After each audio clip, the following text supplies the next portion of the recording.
ആരോപണങ്ങളൊക്കെ ഉണ്ടായി. ചില മാധ്യമങ്ങളൊക്കെ ഞാൻ മൗനത്തിലാണെന്നൊക്കെ വാർത്ത കൊടുക്കുന്നുണ്ട്.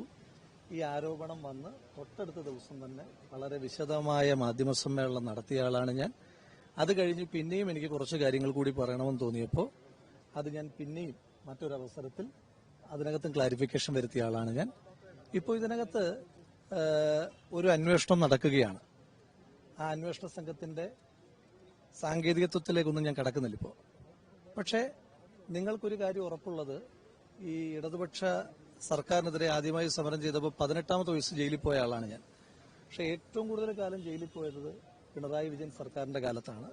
അപ്പോൾ ആ അന്വേഷണത്തിൽ നിങ്ങൾക്ക് ഒന്നുറപ്പിക്കാം, എനിക്ക് യാതൊരുവിധമായ ആനുകൂല്യം കിട്ടുന്ന അന്വേഷണമല്ല.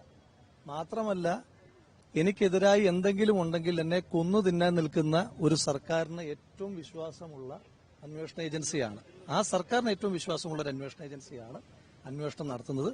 അതുമായി ബന്ധപ്പെട്ട് അന്വേഷണങ്ങൾ നടക്കട്ടെ, ആ അന്വേഷണങ്ങൾ പുരോഗമിക്കട്ടെ. അതിന്റെ ഓരോ ഘട്ടത്തിലും അതുമായി ബന്ധപ്പെട്ട കാര്യങ്ങൾ വളരെ വിശദമായി തന്നെ നിങ്ങളോടെല്ലാവരോടും വളരെ കൃത്യമായി തന്നെ ഇടയ്ക്കിടയ്ക്ക് സൂചിപ്പിക്കാം.